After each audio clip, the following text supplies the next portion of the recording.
Une fois au marché sont déboussolés. Les légumes, le poisson, la viande, tout est cher. Même les vendeurs se plaignent de ne pouvoir écouler leurs marchandises.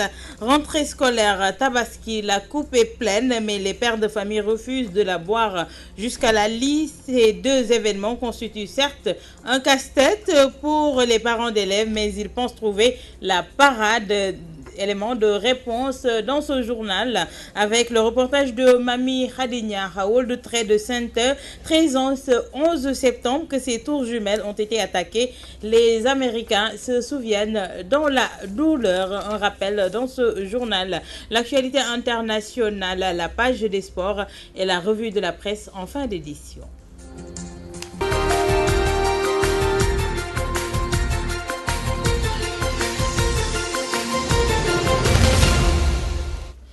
Mesdames et messieurs, bonjour et bienvenue à la principale édition de la mi-journée sur Walf TV. Procès Karim Wade, troisième jour d'audition de Pierre Agboba, toujours à la barre, pour se disculper tout en faisant des révélations des plus fracassantes. Pierre Agboba qui dit être l'ami de Karim Wade, certes, mais ne fait pas de lui un détourneur de fonds. Évasion à la brigade de recherche de la gendarmerie de Tambacounda, un des 4 malfaiteurs arrêtés dans le cadre du cambriolage de la quincaillerie du commerçant d'Mbambao a réussi à s'évaporer hier. Le gang avait emporté plus de 200 millions. Vous aurez le reportage de Alassane Diallo sur la 99 Dakar Walfadjri. Les chauffeurs de taxi en mauvaise passe ces derniers temps. En l'espace de 2 semaines, 2 taximans ont été tués à Touba, situation qui ne laisse pas indifférent les conducteurs de taxi de Dakar exposés à des risques. Ces travailleurs, souvent impuissants devant les malfaiteurs, demandent plus d'assistance et de protection dans ce reportage de Ramatoulaïba.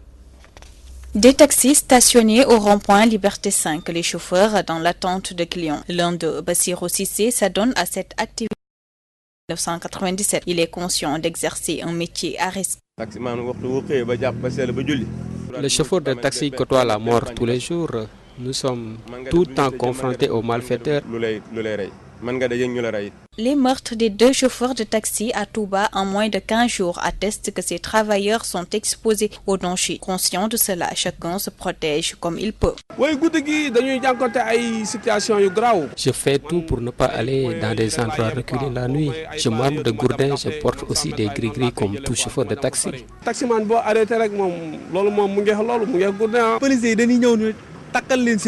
Je n'attache pas la ceinture de sécurité la nuit quand je conduis parce que l'agresseur peut facilement vous étrangler avec. Ces conducteurs qui dénoncent un manque d'assistance et de protection souhaitent la présence en permanence d'agents de sécurité sur les routes, seule manière pour installer l'insécurité dans le camp des malfrats. Les agents de sécurité doivent être présents 24 heures sur 24 sur les routes. Ils doivent aussi se positionner sur différents endroits afin de nous protéger. Ces travailleurs qui s'indignent de la recrudescence des cas d'agression dans leur corporation exigent plus de considération. Ils n'en demandent pas moins une union sacrée de tous leurs pairs autour d'une cause commune, sécuriser leur métier. Ramatoulaïba, fermeture du marché hebdomadaire de Diaobé. Les populations et commerçants dénoncent la mesure qui, disent-ils, ne fait qu'accentuer l'insécurité alimentaire dans une zone frappée par une mauvaise campagne hivernale. Ils demandent à l'État de revoir la stratégie tout en augmentant le contrôle à la frontière entre le Sénégal et la Guinée-Conakry. Les détails avec Cheikh Dieng. Diaobé se meurt, toutes les activités sont au ralenti. C'est la conséquence de la fermeture des marchés hebdomadaires dans le département de Vélingara et de la frontière entre le Sénégal et la Guinée-Conakry, en proie à une épidémie de fièvre Ebola depuis des mois. Des mesures qui sont diversement appréciées par les populations et commerçants autochtones. Si l'on approuve la décision de fermeture de la frontière entre le Sénégal et la Guinée-Conakry, ce n'est pas le cas pour les marchés hebdomadaires. La fermeture du marché de Diaobé a provoqué un véritable malaise malaise au sein des populations qui peinent à assurer les 3 repas quotidiens. C'est l'avis de Ablaye Diallo, un marchand ambulant. Situation yëpp a taxaw amul dara luy dox parce que nit ñi buñ jëndul jaay duñ dund te ñun ci marché bi ci la ñuy dund ci la ñuy foree suñu wërsëg ñu yóbbul suñu waa kër léegi bu ñu arrêté les marché bi jëndatuñ jaayatuñ dematuñ dikkatuñ est-ce que affaire bi dina sotti nañ jéem a trouver solution. luuma biñ tëj moom du yoon ndax ñun feebaruñ ndax am réew boo ko yoree da ngay fi feebar bi nekk fa ngay dem baare jël fa ay matuwaay bàyyi leen fa ba kenn du dugg waaye boo bëggee arrêté ñuy liggéey. Du côté du secteur du transport, les chauffeurs se plaignent de la rareté des passagers qui évitent désormais de voyager depuis l'apparition du premier cas Ebola au Sénégal. Aliou Sanokho est le président du regroupement des chauffeurs de Diaobé. Yàlla def na ni nag aussi marché bi ak luuma bi daa am loo xamante ne nit ñi ci la ñuy yëngu di am seen i dépenses quotidiennes mais loolu mu doon jafe-jafe lool ci nit ñi. Mamadou Baldé, premier adjoint au maire de la commune de Diaobé-Kabendou, approuve la décision de fermeture du marché hebdomadaire de Diaobé. C'est une mesure qui vient du ministère de l'Intérieur, du préfet départemental de Médina. Donc je lui demande vraiment de se résigner, vraiment de s'abstenir, de savoir que ça, c'est notre intérêt. Tout un chacun sait que si le room est fermé, il n'y a pas d'engouement. Les gens sont confrontés à un problème d'argent. Les gens veulent vraiment beaucoup avoir de l'argent. Mais il faut aussi savoir que la santé n'a pas de prix. Depuis la fermeture du marché de Diaobé, la brigade de gendarmerie a saisi diverses marchandises appartenant à des commerçants qui ont violé l'arrêté préfectoral. D'ailleurs, en sus d'une amende forfaitaire payée au trésor public, tout prochain contrevenant risque une arrestation s'il s'entête à vouloir coûte que coûte écouler sa marchandise ou développer une activité génératrice de revenus dans l'espace du marché. À Vélingara, Cheikh Dieng pour la radio-télévision Walfadjri. Cheikh Dieng, merci. À moins d'un mois de la Tabaski qui coïncide cette année avec l'ouverture des classes, les parents sont pour l'heure soucieux des multiples dépenses qui pèsent sur eux, raison pour laquelle certains parmi eux appellent leurs enfants à la raison afin qu'ils limitent les dépenses. Le reportage de Mami Khadignard. Les lourdes dépenses pour les besoins de la Tabaski, mais également de l'ouverture des classes qui pointent à l'horizon entre le sommet de ces pères de famille. Tout dépend à Dieu. Nous sommes des croyants, nous sommes des musulmans. On espère que ça va passer bien comme les autres qui sont passés, quoi. Exaspéré, il propose comme solution faire avec les moyens du bord et il invite les enfants à limiter leurs besoins. Dans ce pays-là, comme on dit, pays gorgorou. Essayer de faire ce que nous pouvons faire, quoi. Alhamdulillah, quoi. Convaincus de ne pas pouvoir rejoindre les deux bouts, Eladji Maktar et Babacar Mbodj privilégient les dépenses de la Tabaski qu'ils jugent prioritaires. On ne va pas s'en sortir, certes, mais on va essayer de se débrouiller. Je vais saisir cette occasion pour m'adresser aux enfants qui doivent limiter leurs besoins, car la vie est très chère. Gérer d'abord les dépenses de la Tabaski avant de parler de l'ouverture des classes, car on est musulman et on est obligé d'acheter un mouton. Ces deux événements majeurs mais ces personnes interrogées nourrissent l'espoir de s'en sortir malgré la conjoncture qui pèse sur leurs épaules. Malika, plage menacée par l'avancée de la mer, les travaux d'assainissement entrepris par l'État pour l'évacuation des eaux usées et pluviales arrêtés. Les autorités municipales tapent sur la table, nous dit Théodore Semedo.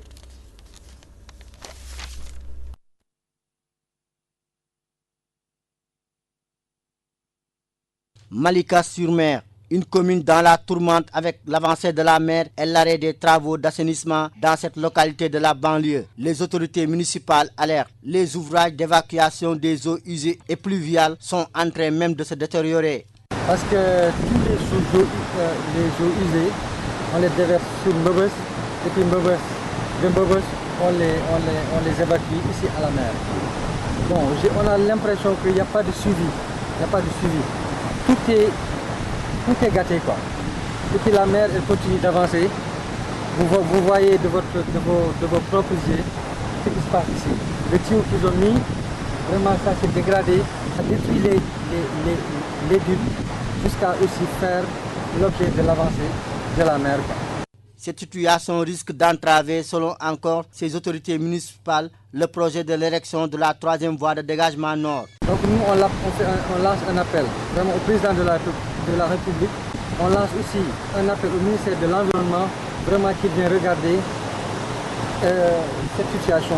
Parce que si on laisse ça d'ici un an, ça risque même d'envahir la VDN qui ne fait même pas 20 mètres. Situé dans l'arrondissement des Niayes, au niveau du département de Pikine, Malika est une commune qui dispose de très peu de ressources financières. Ses administrés tirent principalement leurs revenus sur l'agriculture, le tourisme et le petit commerce. Théodore Semedo, Malika, Walfadji.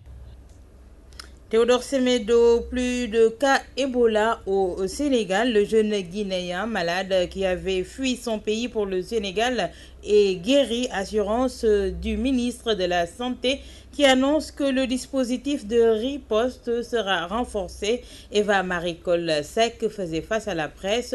Le compte rendu de Amadou Limbaye. Le Sénégal ne compte aucun cas de maladie à virus Ebola. À la date d'aujourd'hui, le Sénégal ne compte aucun cas de maladie à virus Ebola. Le jeune Guinéen infecté par cette maladie qui avait fui son pays pour atterrir au Sénégal est totalement guéri. Il est en convalescence à l'hôpital Fann. Les résultats des dernières analyses effectuées sur le cas importé de fièvre à virus Ebola sont négatifs. Ces résultats attestent la guérison du patient qui n'est plus contagieux. Il s'en est sorti et ça ne veut pas dire donc que tout le monde doit quitter partout pour venir se traiter au Sénégal. Les 67 personnes ayant été en contact avec ce malade continuent d'être suivies et aucune d'entre elles n'a jusqu'à présent développé de signes de la fièvre à virus Ebola. Aujourd'hui, il n'y a pas un traitement homologué. Donc le Sénégal n'a pas de traitement spécifique. Par contre, le Sénégal a la possibilité de faire le traitement des symptômes. L'étudiant guinéen va retourner dans son pays dans les meilleures conditions. Assurance du ministre de la Santé. Cette personne va rentrer dans son pays parce que la personne n'était pas venue pour rester au Sénégal. Nous allons tout faire pour qu'il rentre dans son pays, comme je l'ai dit, dans les meilleures conditions possibles. Le dispositif sécuritaire et préventif sera renforcé sur l'ensemble du territoire, annonce le ministre de la Santé. Ce 11 septembre 2014, les Américains se souviennent des attentats du World Trade Center, ces deux tours jumelles qui ont été attaquées où on a dénombré plus de 2000 victimes. On me fait signe que l'élément a également. Nous allons suivre le récit de Aram Ndiaye qui revient sur cet événement douloureux pour les Américains. Les attentats du 11 septembre 2001, communément appelés 11 septembre, sont 4 attentats suicides perpétrés le même jour aux États-Unis, à quelques heures d'intervalle par des membres du réseau djihadiste islamiste Al-Qaïda. Au matin du mardi 11 septembre 2001, 19 terroristes détournent 4 avions de ligne. 2 avions sont projetés sur les tours jumelles du World Trade Center à Manhattan et un 3e sur le Pentagone. Siège du département de la Défense à Washington, D.C., tuant toutes les personnes à bord et de nombreux autres travaillant dans ces immeubles. Les 2 tours s'effondrent moins de 2 heures plus tard. Le 4e avion volant en direction de Washington s'écrase en rase campagne à Shanksville, en Pennsylvanie, après que des passagers et membres d'équipage ont essayé d'en reprendre le contrôle. Plusieurs milliers de personnes sont blessées lors de ces attaques qui ont causé la mort de 2973 personnes dans le rapport de la Commission nationale sur les attaques terroristes contre les États-Unis qui établit la responsabilité du réseau Al-Qaïda en affirmant que les 19 terroristes auteurs de ces attentats suicides en étaient membres et que le commanditaire en était Osama Ben Laden qui les a revendiqués à plusieurs reprises. Les événements du 11 septembre ont été vécus des centaines de millions de téléspectateurs à travers le monde et ont provoqué un choc psychologique considérable. Après ces événements, le gouvernement fédéral des États-Unis et celui de nombreux autres pays ont réagi en renforçant leur législation antiterroriste. L'administration américaine a ensuite lancé une guerre contre le terrorisme, notamment en Afghanistan dès octobre 2001, dont le régime favorable à Al-Qaïda était soupçonné d'héberger Ben Laden, et en Irak en mars 2003, dont le régime bassiste a été désigné par l'administration américaine comme un soutien du terrorisme international et un détenteur d'armes de destruction massive. Ce 11 septembre 2014, on se rappelle encore de ce drame qui a créé une peur mondiale. Aram Ndiaye, votre récit nous permet de faire le round-up de l'actualité hors de nos frontières avec la complicité de nos confrères d'Euronews. Oscar Pistorius n'a pas tué avec préméditation sa petite amie aux premières heures de l'énoncé du verdict au tribunal de Pretoria ce matin. La juge Thokozile Masipa a estimé que le parquet n'a pas démontré au-delà du doute raisonnable que l'accusé était coupable de meurtre avec préméditation. Le champion olympique, qui est arrivé sans un mot au tribunal devant une nuée de journalistes venus suivre l'ultime page d'un procès hors norme, pourrait donc échapper à la peine maximale, 25 ans incompressible. La juge Masipa a commencé à balayer les arguments et les témoignages clés apportés au cours des 6 mois d'audience par la défense et l'accusation. Elle a refusé de s'appuyer sur des souvenirs fragilisés par le caractère faillible, a-t-elle dit, de la mémoire humaine, ébrouillée par l'intense battage médiatique autour du procès. Elle n'a pas retenu le témoignage crucial des voisins du couple évoquant des bruits de disputes et des cris, ni prise à son compte certains SMS comme pouvant déterminer l'état des relations du couple. Dans le box des accusés, l'athlète Blême a écouté attentivement, les larmes aux yeux, parfois les conclusions de la juge, dont l'énoncé pourrait durer jusqu'à demain avant de connaître le verdict lui-même. Des militants contre les violences faites aux femmes présents devant le tribunal ont, eux, bien l'intention de rester jusqu'au bout. Barack Obama prêt à traquer l'État islamique jusqu'en Syrie. Le président américain a dévoilé cette nuit son plan de lutte contre les djihadistes. Il entend élargir les frappes menées depuis plusieurs semaines en Irak au territoire syrien et augmenter l'aide militaire à l'opposition syrienne. Je demande au Congrès de nous donner l'autorité et les ressources nécessaires à l'entraînement et à l'équipement de ces combattants, dit-il. Dans la lutte contre l'État islamique, on ne peut s'appuyer sur le régime d'Assad qui terrorise le peuple. Washington compte en outre déployer 475 conseillers militaires supplémentaires en Irak, mais pas question d'envoyer des troupes américaines de combat au sol. Nous redoublerons d'efforts pour améliorer notre système de renseignement, renforcer nos défenses, contrer leur idéologie tordue et stopper le flot de combattants étrangers qui vont et viennent du Moyen-Orient. Washington entend rallier une coalition nationale à ces efforts. L'administration américaine a déjà reçu le soutien de nombreux pays comme la France qui organisera lundi à Paris une conférence sur l'Irak. Les Américains veulent notamment obtenir le soutien des monarchies du Golfe. Panique à bord. Pas question, à une semaine du référendum et alors que le oui monte dans les sondages, de laisser le Royaume-Uni perdre un tiers de son territoire. Alors plusieurs hommes politiques britanniques, conservateurs et travaillistes, se sont rendus en Écosse ces dernières heures pour tenter d'inverser la tendance. David Cameron lui-même a séché la séance hebdomadaire des questions au gouvernement pour parler aux Écossais. Parfois, parce que c'est une élection, les gens, je pense, la prennent pour une élection générale. Vous prenez une décision et 5 ans plus tard, vous en prenez une autre parce que vous en avez marre de ces foutus conservateurs. Vous voulez leur botter les fesses et puis on verra plus tard.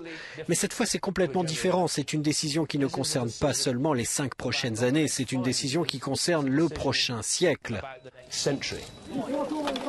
Une telle mobilisation peut être à double tranchant et Alex Salmond, le Premier ministre écossais, continue sur ses arguments pour l'indépendance. Beaucoup de gens en Écosse vont considérer les efforts d'Ed Miliband et de David Cameron comme trop légers et trop tardifs. Trop légers car ils ne proposent pas la possibilité de créer des emplois nécessaires au ralliement de la population à un grand parlement, alors que l'indépendance propose cette possibilité. Et parce qu'ils ne pourront pas protéger notre système de santé. Trop tardifs car ils sont désespérés. La bourse de Londres s'est péniblement relevée ces dernières heures après avoir accusé le coup de la remontée des indépendantistes.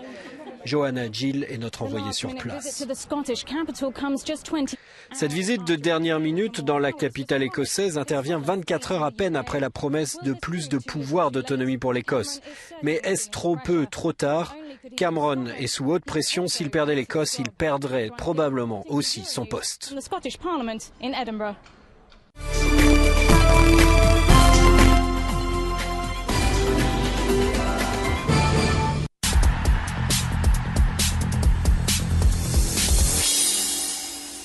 Le générique qui annonce la présence de cher Tidiane Gomis avec moi dans ce studio. Cher Tidiane, bonjour. Bonjour, Awa Diomniaï. Vous êtes rayonnant après une belle victoire des Lions à Gaborone hier. Oui, effectivement, 2-0.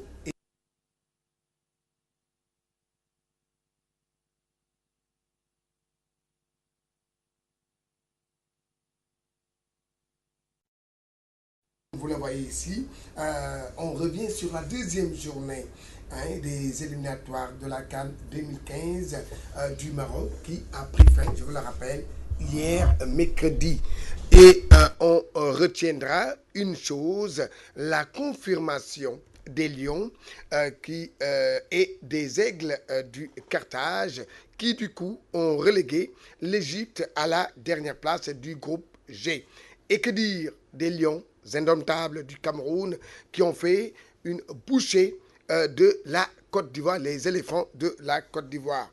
Le champion en titre dans tout cela qui jusqu'à présent en 2 matchs n'a réussi que marquer un petit point, c'était un match nul à Johannesburg face à l'Afrique du Sud après avoir été battu à domicile. Compte rendu de cette deuxième journée signé Samba Ndiaye. Les tendances lourdes se dégagent dans les différents groupes après 2 journées rapprochées dans les éliminatoires de la CAN 2015. Ainsi, les Lions du Sénégal ont réalisé un sans faute avec 6 points en 2 matchs joués dans l'espace de moins d'une semaine.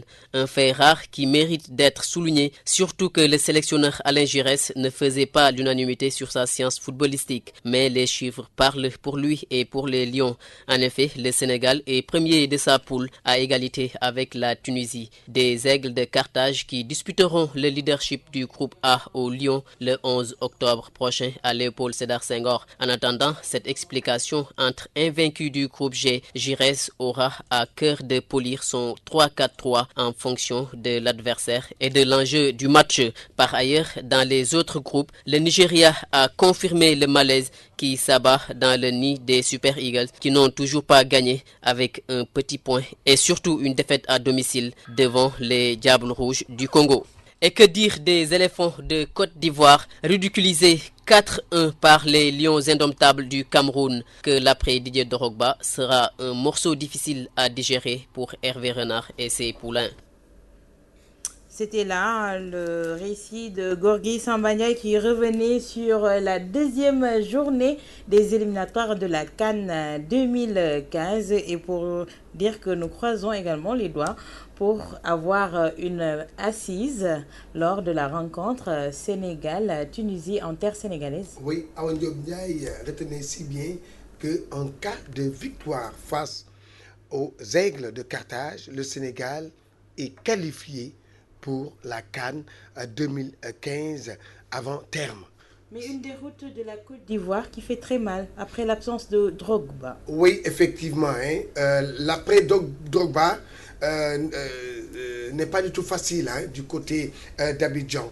Bon, mais il faut souligner une chose. Donc, l'équipe du Cameroun qui a renégé à 80% est en train de faire mal. Mal, pourquoi? Parce que, regardez, lors de la première journée, les Camerounais sont allés battre la RD Congo 2-1 et voilà, écraser donc les éléphants du Cameroun 4-1. C'est pas chose facile ni chose donnée. Et que je pense qu'aujourd'hui, et on retient deux noms dans cette équipe de la côte du Cameroun, c'est Aboubakar. Les Français, la Ligue 1, on le connaît très bien. Il a joué à Lorient. Et donc, c'est un bon joueur qui est en train de faire mouche en Europe. Et aussi, Ndié, il faut retenir ces deux noms parce que ces deux joueurs-là sont en train de faire parler d'eux. Oui, et ils vont remplacer dans le cœur des Camerounais Samuel Eto'o qui est parti en retraite internationale. Et après le football professionnel, nous allons parler de championnat populaire, le Navétane. Et on revient sur les infrastructures, l'ouverture du stade de Médine de Saint-Louis au cœur des débats, donc dans la capitale du Nord. Oui, effectivement, Awa Diop Ndiaye, le mouvement Navétane de la ville de Saint-Louis réclame l'ouverture du stade de Médine qui a fini d'être réfectionné. La vieille ville dispose de 140 ASC et le stade Me Babacar Seye vétuste ne peut plus continuer à abriter autant de rencontres. Le président de l'ODCAV de Saint-Louis, Amadouba, est au micro de Gabriel Barbier. De Saint-Louis compte 140 ASC, nous sommes répartis sur 12 zones, 8 de la commune de Saint-Louis. Et puis les 4 zones sont en fait des zones de la commune de Gandon, la commune de Ndjeben-Kandiol, la commune de Fass et 2 zones de la commune de Pal. Il faut dire que sur les 140 ASC, il y a 138 qui compétissent et nous avons qu'une seule infrastructure, à savoir le stade Me Babacar Seye. Nous lançons un appel aux autorités locales, nous lançons un appel aux autorités administratives et même au niveau national, central, de bien vouloir nous donner le stade Médine. Parce que là, quand même, la lumière au niveau du stade Me Babacar Seye est assez défaillante. Et dans ces conditions-là, nous ne pourrons pas continuer les compétitions. Donc là, quand même, nous étions fixés comme objectif de terminer les Navétanes à Saint-Louis avant le 31 décembre, mais aussi de ne pas jouer au-delà de minuit. Mais pour que cela puisse se faire, nous pensons qu'il nous faut impérativement le stade de Médine. Nous lançons un appel aux autorités. Pour nous, c'est devenu une nécessité de mettre à disposition le stade de Médine dont les travaux sont déjà terminés. Nous avons démarré nos compétitions depuis le 16 août. À ce jour, donc, les zones sont dans leur 3e journée. Nous commençons les autres compétitions, à savoir déjà la Coupe du Maire, dont le tirage de la Coupe du Maire de la commune de Saint-Louis, dont le tirage a été déjà effectué. Bientôt aussi la Coupe du Maire de Gandon va démarrer. Et puis après, il y aura certainement la Champions League. Donc par rapport à l'année dernière, nous pensons les acquis, parce que quand même lors du comité directeur du 10 août, nous avons reçu mandat du comité directeur déjà de conserver les acquis, mais aussi de développer d'autres activités. À l'ODCAV de Saint-Louis, nous avons compris que le Navétane ne se résume pas simplement au sport et à la culture. Voilà, c'était Amadouba, le président de l'ODCAV de Saint-Louis. Il était au micro de Gabriel Barbier. Awadjom Ndiaye, c'est tout pour le sport. Une chose... vous n'avez rien à envier à ceux qui étaient au Botswana parce qu'hier, vous nous avez fait vivre en direct la rencontre avec beaucoup d'engouement, beaucoup de plaisir. Félicitations et merci. Merci, et c'est Walfadjari. C'est ça, Walfadjari. Merci à vous, cher Tidiane Gomis, qui cède la place à Gorgui Samba Ndiaye pour la revue de la presse nationale.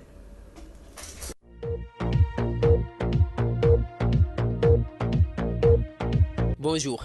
Les bons impayés refont surface, signale Walfadjri. Macky Sall rate sa campagne, constate le canard du front de terre. À en croire le journal, Papa Abdoulaye Seck, ministre de l'Agriculture, a confirmé hier lors d'une conférence de presse l'existence d'une dette de Sunewor envers les producteurs. Une dette estimée à 6 milliards de francs CFA, ce qui est un déphasage avec les promesses du chef de l'État qui rappelle mon confrère assuré à Sandiara qu'il n'y aurait pas de bons impayés dans la campagne de commercialisation agricole.